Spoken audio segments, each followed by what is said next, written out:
sure, they had these rules that were created by men, centuries ago for whatever reason. I'm not even going to sit and debate about why and why. It is gone. Those days are gone, right? But today, I feel like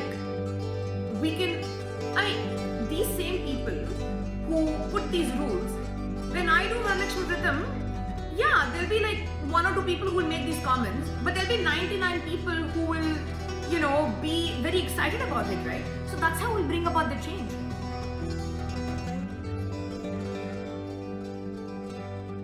Hi everyone. Today at Deep Dive with Varuna, we have Surabi Veeraragavan. She's a neurogeneticist by profession. She's an influencer on social media. She's vocal on women empowerment, and she shares her perspectives and experiences on women empowerment, like body shaming, women equality, and patriarchy, etc. Thank you very much, Surabi, for being my guest today. I'm very excited and happy to be a part of your show, Varuna. Yeah, thank you. Let's hear your journey. You're doing a commendable job on social media, like you are empowering women. I would like to know, kudos on that. Can you share your transformation as a little girl with self-esteem issues to a woman who is very confident, putting forth a lot of posts on women empowerment? Well, first of all, thank you for your, all the sweet words that you said. Now, how did I transform? So I grew up in a village where there was obviously not much of awareness about, body positivity or something. And you're talking about 20, 30 years back. I was a very shy child, and there was reasonable amount of bullying in school, and people making all kinds of comments and things like that. But I think once I moved to Chennai for my undergrad, that's when I realized that there are always going to be people who are going to say all these negative comments, make fun of you and all those things, but there are also people who are supportive of your journey and where you want to move forward in life, right? So I think the transformative thing happened when I was in college. I went to Stella Maris, and there I saw people from all fancy schools in Chennai attending college, and usually it's only people from those fancy schools who make it to the Students' Union. But I don't know how I made it. I got elected to Students' Union. That's when I realized it does not matter how I look, where I come from, whether I speak English fluently or not. Ultimately, if you connect with people and if you do a good job of whatever you're doing, it doesn't matter. So I think that's how I realized that I'm going to focus on all of the positives and ignore all of the negative comments and everything that comes my way. So that's kind of how the transformation. And then what's body shaming according to you, and how did it impact you when growing up? I got a lot of negative comments when I was growing up, right? Things like, oh, you look very pretty, your face is pretty, but if only you lose weight. Then when you come to this age of getting married, right, in your 20s, standard comments. Oh, you lose weight, you'll find a partner. Oh, don't eat this, you'll put on weight. I understand that, if people wanting you to be healthy is the motivation, that's good. But I don't think that's the intent, right? It's like people. So I've had all kinds of comments. But to me, that affected me psychologically a lot, right? It affects your confidence. Because it's one thing that people tell you, hey, you look ugly, you look fat, you're this, you're that. But after a point, you also start believing that you're all of that. That, you're not getting opportunities in life because you're fat. You're not finding any good person to get married because you're fat. So somehow society's impression of you starts becoming your reality because you start believing in it because everybody keeps telling you, right? So I had major confidence issues. For me to even pick up the phone and talk to people, I used to feel like very shy when I was a kid. And I always had this thing like, oh my God, I'm so fat, I need to cover everything, wear these loose baggy clothes and cover and all of that. So I think shaming may just be like a simple comment from someone, but that has a very, very deeper impact on the person who constantly receives this for a long period of time. So I think, so it did have a very major impact on my confidence, on my ability to do a lot of things in life. It affected the way, my professional aspirations, everything. So it kind of ties into it. Totally related to you, growing up in India, most women are unknowingly or unknowingly get shamed, or they do that without even awareness. Because we don't say hi, hello, right? The first thing you see when you meet an Indian person, you go home or wherever, oh, you've gained weight, no? You've lost weight, no? Come on. Even today, you go to like anybody's house in the US, any Indian get together. First comment, hey, you've put on a little bit weight there. Oh, you look a little. There you go. It may be a simple harmless comment on the surface, but if someone's battling with body image issue, all of these things can really be a huge thing, right? And who knows, they might be working out very hard, and then hearing that comment would break their heart, right? Absolutely. Yeah. No, I agree. Yeah. Mm-hmm. Yeah. And then okay, so how did you fight your inner demons? When you're constantly fed, we just get used to it, right? I'm very lucky. I have an extremely supportive family. So all these negative criticism that I typically get are from people who are like outside this close circle of family, right? Like my mom and dad, I have never heard like any negative comment from them saying, my father was a cardiologist. He would encourage me to eat healthy, and my mother would encourage me to work out, and more about fitness and staying healthy, right? But never in the context of, oh my God, like look at you, you're so fat, you're so ugly. None of that. So for me, they were my protective kind of shell. But of course, I'm not staying at home 24/7, right? I have to go to school. I meet a lot of people outside. So all these comments like really kind of became my reality. And that went on during school. I made a lot of poor decisions, poor choices because of these inner demons in my head constantly telling me, oh, you're ugly, you're useless. Because somehow we all, especially in teenage times, you want everyone to say, oh, she looks nice, and all of those things really adds to your confidence, right? I never got any of that. So I was like, okay, I'm useless, I'm a failure. So that starts feeding into you. But like I said, after I went to college, when I got into the Students' Union at Stella, it was a big thing for me because that was the first time in my life when I felt that, oh, somebody who's ugly like me, I don't want to use the word ugly, but to myself, I'm just giving, using the word to explain the context. I thought I was ugly back then. Somebody who's fat and who's ugly and who's useless, actually, people believe in me and people voted me to become, the cultural secretary. So I said, I really need to stop victimizing myself and start really looking at things from a different perspective. It was a lot of work. It took me almost 15 years, most of my 20s and early part of my 30s. And of course, this combined with all of the rejections you face in matrimony, and for this very same reason of body weight, all of that. So it took me a decade and a half to slowly realize that I am who I am, and I'm very proud of what I am and what I have become and what I'm hoping to achieve. So I started focusing on those things, and I started accepting myself the way I am.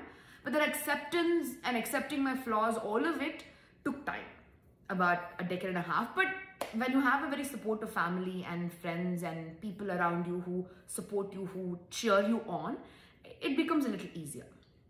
That's awesome. I'm glad that you had that safety net which helped you evolve. And that inner confidence is really, really must, especially when, you are being exposed to different comments. So my next question is, what comments do you face as a single woman, not being married, being unmarried in your early 40s? Varna, a lot. In my 20s, different kind of comments. I mean, the comments have been standard, but the kind of comments in your 20s, everyone only, like, the focus is on marriage, where it's like, you have to settle down. And anywhere you go, when in Tamil they say, "Yappa kalyana saapadu poda pora," I mean, or "Yappa saapadu poda pora," or when will you feed us food? And I'm like, you come home today, I'll feed you. I don't need to get married to feed you, right? So I used to get those comments, and anytime anybody sees me, oh, lose weight, you'll get married. Straighten your hair, you'll get married. Maybe you need to like go a few shades lighter, you'll get married, and all these kind of comments where no matter how much you achieve career-wise. I mean, I got into a fantastic school for my PhD. Like, no matter how much you achieve, you'll always be looked at as a failure because you don't have a +1. It's like that badge of achievement, right? So in my 20s, it was, people were even more vocal and in my face, right? They used to make these comments. In my early 30s, yes, it continued, but in my mid to late 30s, you're moving away from that reproductive age, right? So after 35, though, you're auntie. Okay. But even then, I used to get comments, but the comments were more like, oh, when I buy a house, why are you wasting money and time buying a house? You should settle down first. It was more of passive comments because they're like, oh, anyway, she's like in the auntie zone. I mean, she's not useful anymore. The comments kind of reduced a bit, but people I'm sure were talking behind my back, at least not to my face. But, and I just turned 40 and I'm pretty sure it's going to continue in my 40s too, where the comments I think will be like, oh, look at you, you've already wasted your life. Because once a woman reaches 40, her life is done, right? That's it. No more life for her. She's done. She's like now ready to go, cremate herself at some point in like 20, 30 years, right? So, oh, you wasted your life. You should have married in 20. Now you'll have a child who is in college. So, comments will keep coming. Yeah. So how do your parents take that? Like I said, I'm so thankful to God that I have like the best parents who have not once given me, a hard time or, made me feel bad about my life's choices.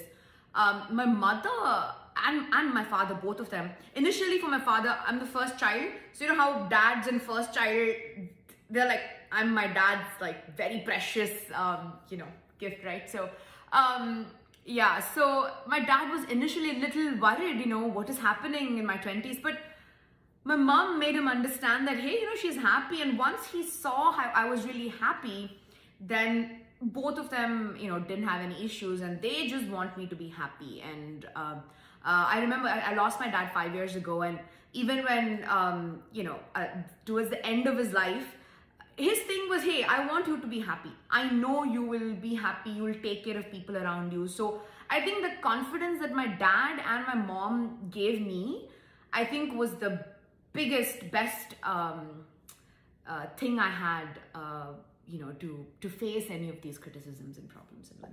Yeah, that's awesome. Not everyone are lucky enough to have such wonderful parents.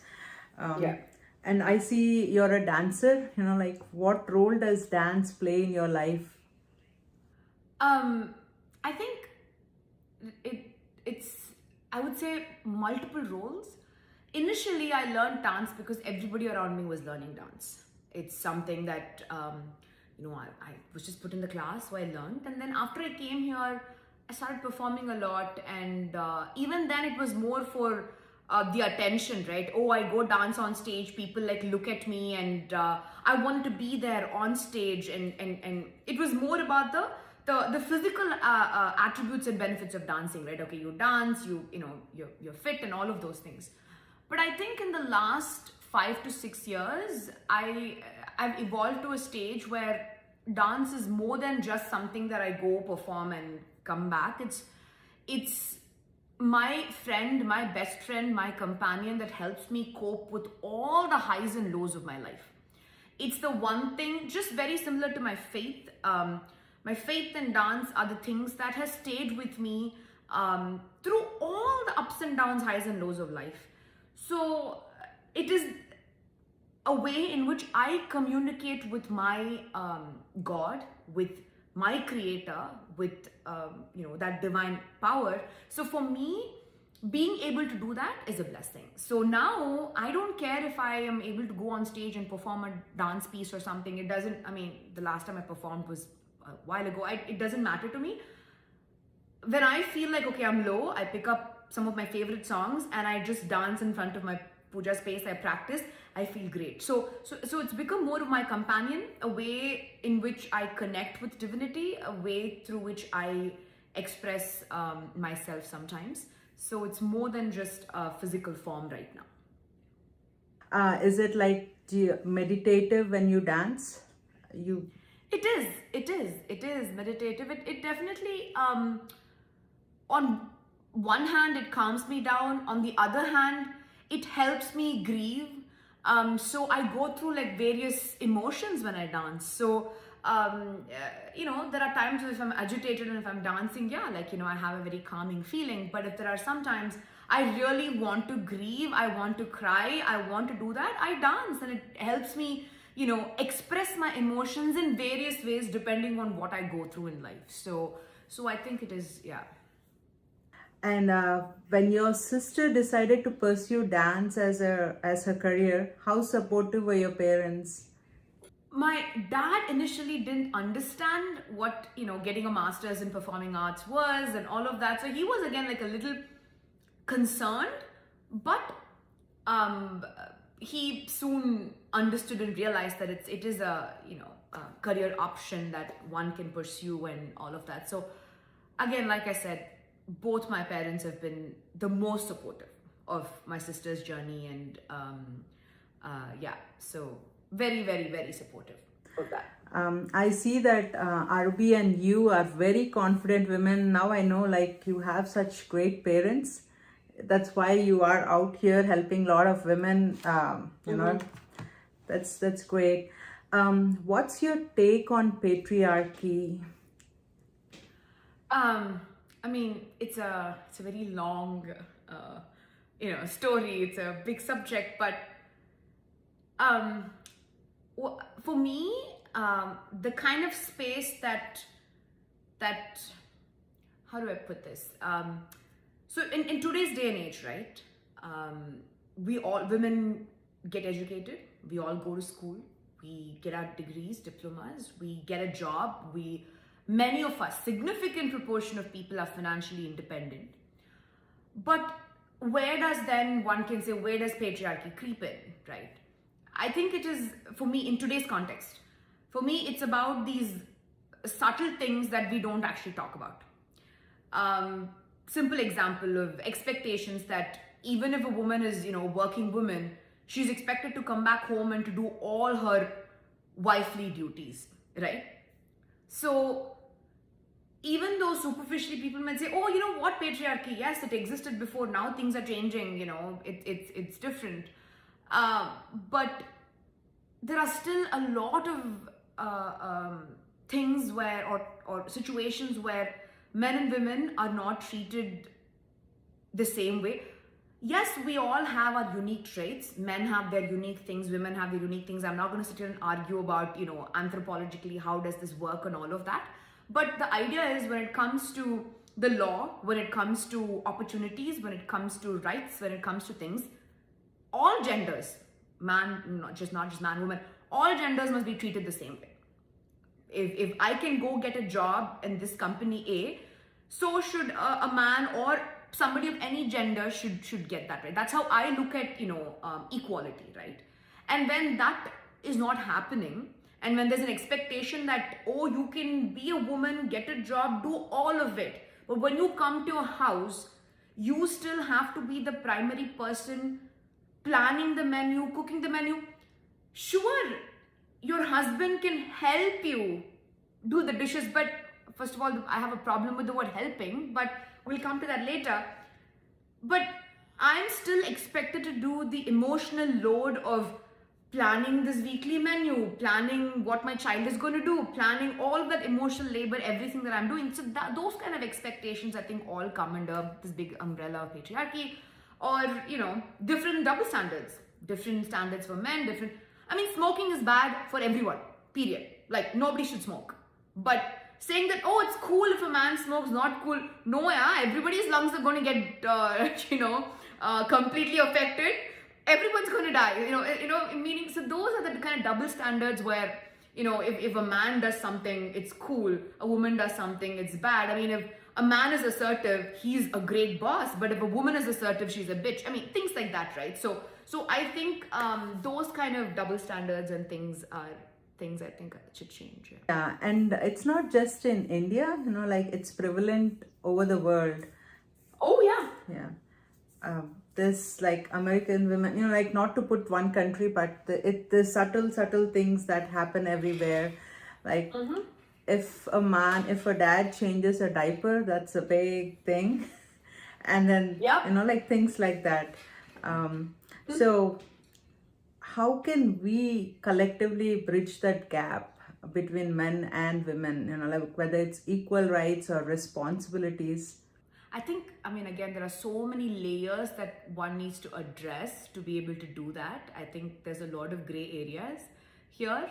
But I think overall, men and so the thing with patriarchy is it is not just men who do it. In fact, women are the one who are torchbearers of patriarchy. That is the sad thing, right? Because, that's because the system was designed in such a way that it kept pitting women against women, right? So, why does a mother-in-law expect her daughter-in-law to do certain things which she won't expect her daughter to do, right? So, this is just a very simple example, but the same double standards, right? So I think we're all going to have to work together, because this is not something that we can achieve. We can keep talking like this, Varuna, for decades, but unless we all collectively join together and try to bring the change, it's not going to happen. I think the first step is let women be.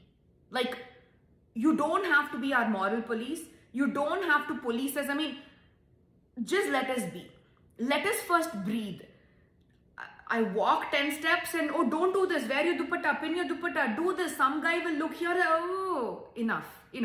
Just let women be. And you don't have to, it's funny sometimes if you have not been through something, then you shouldn't be commenting and trivializing their experience. You have not gone through menstrual cycle. Women go through menstrual cycles. So don't trivialize a woman's pain saying, oh, whatever, just get up and go, it'll be fine. No, right? So I think these are just very simple examples I'm throwing here. But I think the key is just let women be and start having conversations without getting defensive. I think the key would be to sit and have conversations. It's important that there are so many supportive men and women who want to break these barriers. Unfortunately, what happens is everybody gets defensive in an argument and we fight. We bring in baggage from 500 years ago and all of that happens. So at least in my life, what I try to do is with the people around me, if I'm sensing that someone's trying to put me in a box and corner me, I try to politely have conversations with them. It doesn't happen all the time, but I try my best to have conversations to push the boundary further and say, hey, I love you, you are family, you may be my uncle, aunt, whoever, but no, this is not acceptable. So making those changes, conversations, plus I think we as women have the power to start actually implementing and making these changes. I'll give you a simple example. We celebrated Varalakshmi Vratam yesterday. Typically, Varalakshmi Vratam is something that married women celebrate for their husbands, right? Why should that be the case? So I love celebrating Varalakshmi Vratam. So I kept Vratam at home, not because I'm praying for my husband, but she's God as Mahalakshmi. Ever since I was a baby, I've been praying to Mahalakshmi. She's going to be with me whether I have a husband or not have a husband. So why should my prayer to her be defined by, oh, you're Sumangali, you're widow, you shouldn't do this, you shouldn't. No. So me in my house, I kept a puja and I invite people who, from all walks of life. They don't have to be Sumangalis, they don't have to be straight men and women, they don't have to be single, double, triple, married, whatever. I don't look at labels, right? So I think we have to first start having conversations, start setting boundaries, and start actually doing things.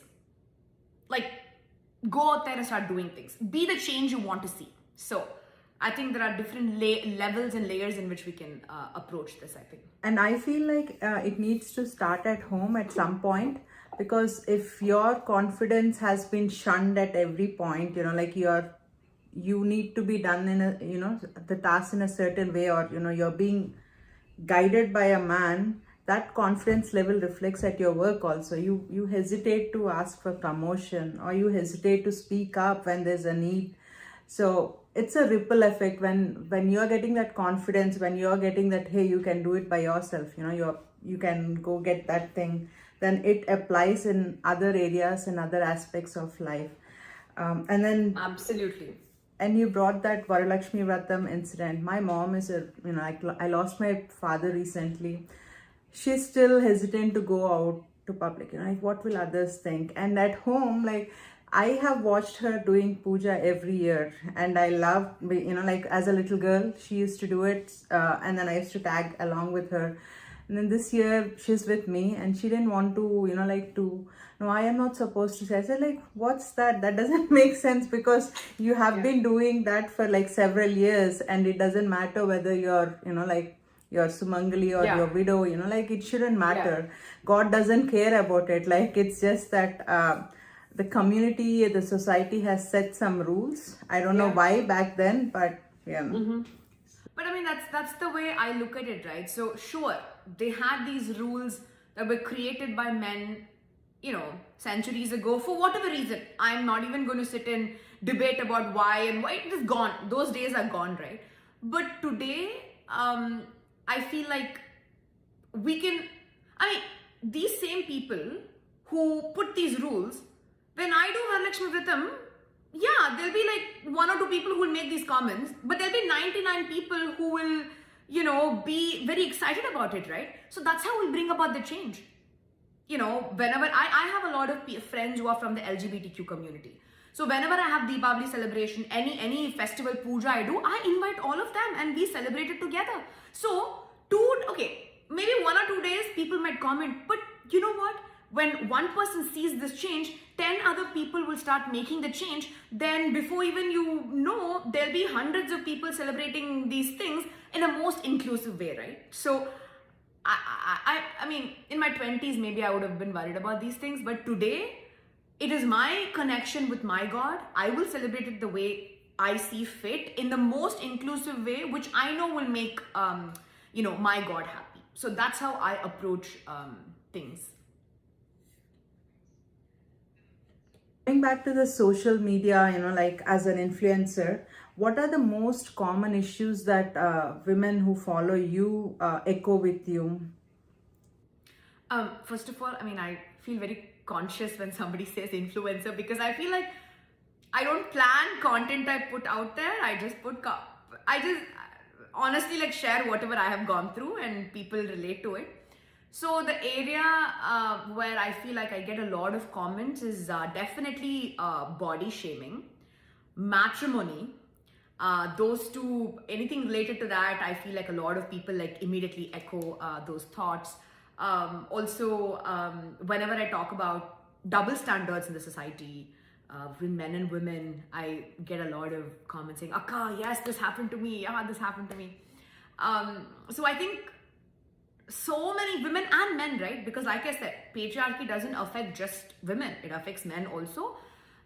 So men also sometimes write to me saying, oh my God, this happened. Like, I didn't even realize that this was going on. So I think these are areas where I get a lot of comments and feedback.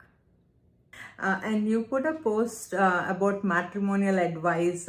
Can you share a couple of points about what you need to watch out for? And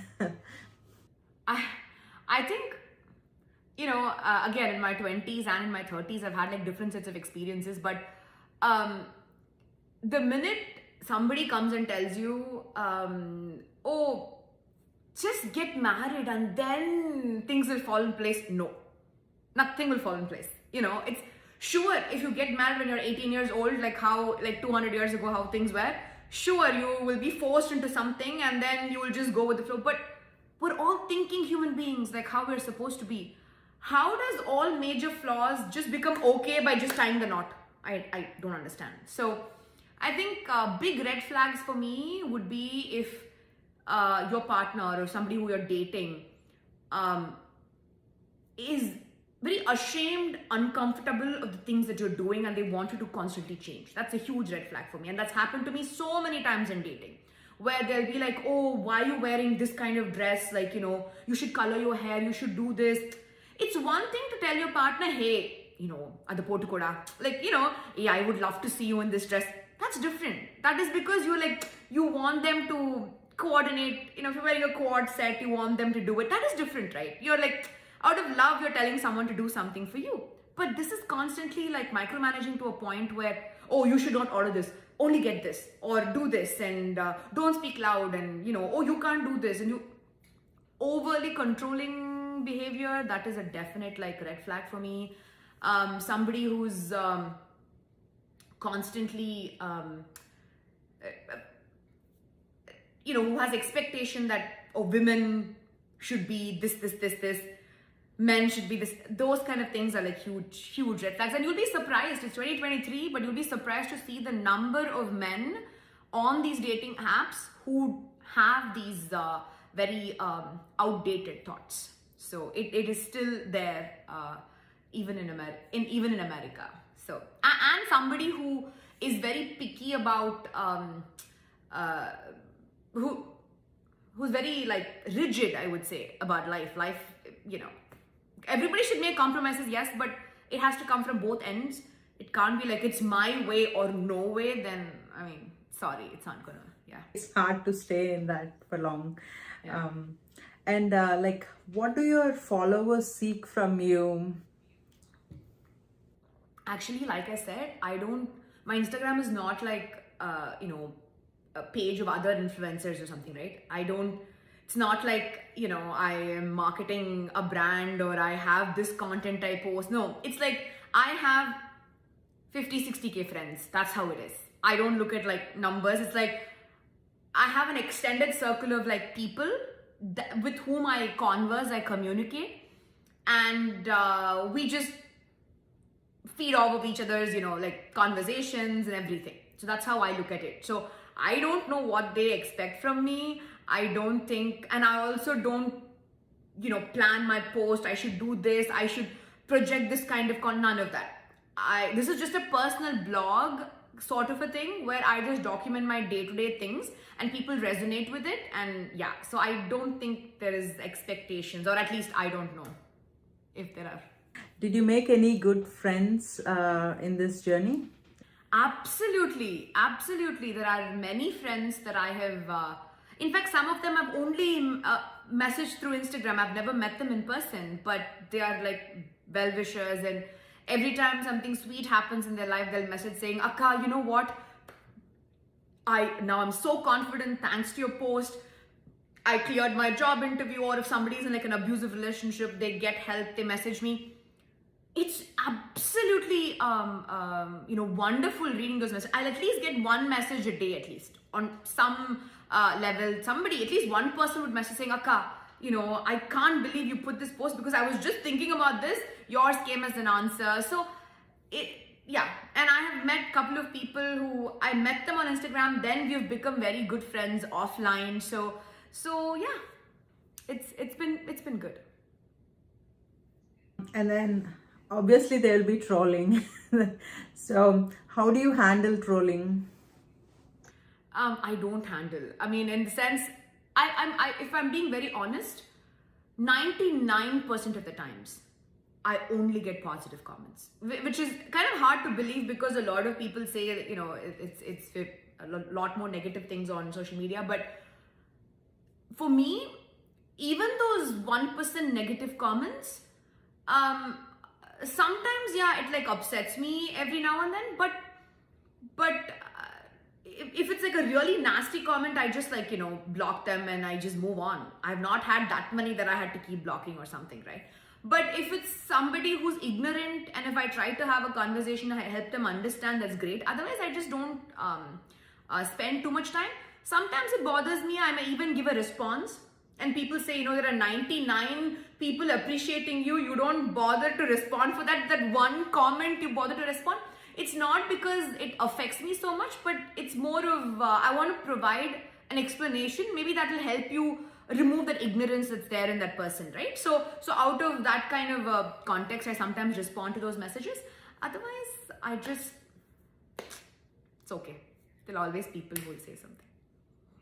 I feel like even if you don't do anything, even if you do, there will be people who will comment. So, we just have to dust ourselves and walk. Yeah. And then you are, you are a neuroscientist, you have a busy career, and then you have to balance your work, life, and being on a social platform actively. How do you prioritize your day? Again, because my social media presence is not something I'm doing as a brand building exercise, I don't stress out too much about that. Work is obviously priority.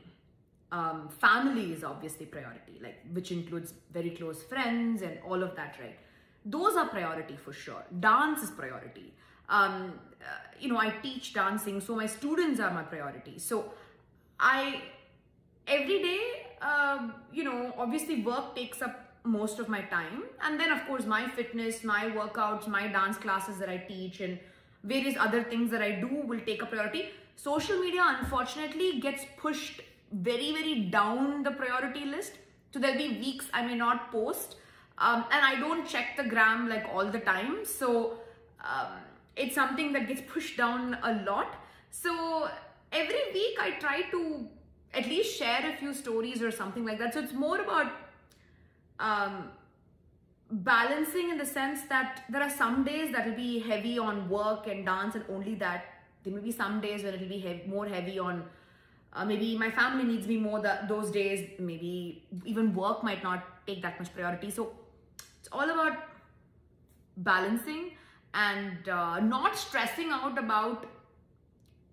So the reason why I don't put any pressure on social media is because once I put pressure saying by this day I have to have these many followers, I have to do these many posts and all of that, it's going to become work, and I don't think I have the bandwidth for that. So I just try to do the best I can in 24 hours, and that's it.